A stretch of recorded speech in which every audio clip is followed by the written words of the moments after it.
కూడా తేలకొచ్చి అన్ని సౌకర్యాన్ని కూడా కల్పించవలసిందిగా తమ ద్వారా కోరుతున్నాను అధ్యక్ష. ధన్యవాదాలు.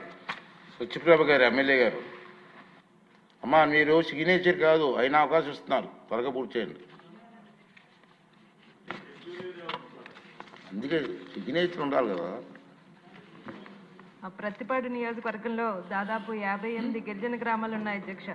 ఇవి అటు మైదాన ప్రాంతాలకు చెందక ఇటు పూర్తిగా ఏజెన్సీ పరిధిలోకి కూడా రాకపోవడం వల్ల గిరిజనులకు అందే ప్రయోజనాలు, ఐటీడీఏ సదుపాయాలు, సిఎస్ఆర్ నిధులు, ఎన్జిఓ సహకారం వంటివి ఏవి ఆ గ్రామాలకు అందట్లేదు అధ్యక్ష. దీనివల్ల విద్య, వైద్య సౌకర్యాలు, త్రాగునీరు, రహదారులు, ముఖ్యంగా ఎస్టీ సర్టిఫికెట్లు, సాగునీరు, జీసీసీ కార్పొరేషన్ నుంచి వచ్చే సదుపాయాలు లేక వారు ఆర్థికంగా, సామాజికంగా కూడా వెనుకబడిపోతున్నారు అధ్యక్ష. ఈ రాష్ట్రంలో గతంలో భారత ప్రభుత్వం గిరిజన గ్రామాలు షెడ్యూల్ ప్రాంతాల్లో చేర్చడానికి ప్రతిపాదన చేయడం, ఆ ప్రతిపాదన ద్వారా మా నియోజకవర్గంలో గిరిజన గ్రామాల్లో సమావేశాలు ఏర్పాటు చేసి తీర్మానాలు చేయడం జరిగింది అధ్యక్ష. అయితే అమాయకులైన మా గిరిజనులు వంచన చేసి అధికార సహకారంతో గతంలో తప్పుడు తీర్మానాలు వ్రాయించి అప్పటి ప్రభుత్వం చేయించింది అధ్యక్ష.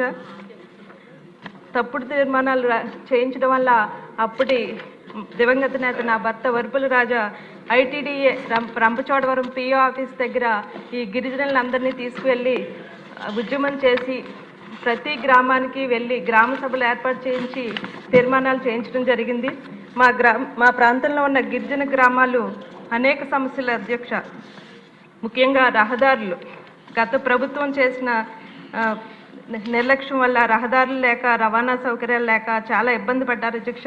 త్రాగునీరు, కనీసం అంబులెన్స్, అత్యవసర వైద్య సదుపాయాలు కూడా అందక ఇబ్బంది పడుతున్నారు అధ్యక్ష. కుల ధృవీకరణ పత్రాలు సైతం అందక వారు పిల్లలు చదువుకోవడానికి కూడా పై ఊర్లకు వెళ్ళి చదువుకోవడానికి సర్టిఫికెట్ లేక చాలా ఇబ్బంది పడుతున్నారు అధ్యక్ష.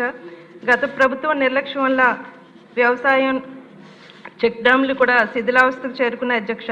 కనీసం జీసీసీ కార్పొరేషన్ మూతపడడం వల్ల అటవీ ఉత్పత్తులు కూడా అమ్ముకోలేకపోయారు. కూటమి ప్రభుత్వం ఏర్పడ్డాక ముఖ్యమంత్రి శ్రీ నారా చంద్రబాబు నాయుడు గారి సహకారంతో గిరిజన గ్రామాలకు రోడ్డు వేయించడం అధ్యక్ష. రహదారులు ఏర్పాటు చేసాం. అదేవిధంగా పెదమల్లాపురంకి అనే గిరిజన గ్రామానికి వేలంగి నుంచి ఉచిత బస్సు ఏర్పడిన వెంటనే రవాణా సౌకర్యం కూడా ఏర్పాటు చేయడం జరిగింది అధ్యక్ష. గిరిజన అభివృద్ధికి సహకరిస్తున్న ముఖ్యమంత్రి శ్రీ చంద్రబాబు నాయుడు గారికి, ఉప ముఖ్యమంత్రి శ్రీ పవన్ కళ్యాణ్ గారికి ఈ సందర్భంగా కృతజ్ఞతలు తెలియజేసుకుంటున్నాను అధ్యక్ష. ముఖ్యంగా మా 58 గిరిజన గ్రామాలకి ఒక్క నిమిషం అధ్యక్ష, ఐటీడీఏ పరిధిలో చేర్చాలి. విద్యా, వైద్య సదుపాయాలు వికేంద్రీకరణ చేసి ప్రతి గిరిజన ప్రాంతానికి అందుబాటులో ఉంచాలి అధ్యక్ష.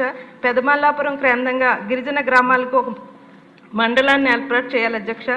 పెదమల్లాపురంలో జీసీసీ కార్పొరేషన్ పునరుద్ధరించి గిరిజనులకు అటవీ ఉత్పత్తులు విక్రయ సదుపాయం కల్పించాలి అధ్యక్ష. గిరిజనుల అమాయకులు అధ్యక్ష, కష్టపడి వారిని సంరక్షించుకోవడం అన్నది మనందరి బాధ్యత.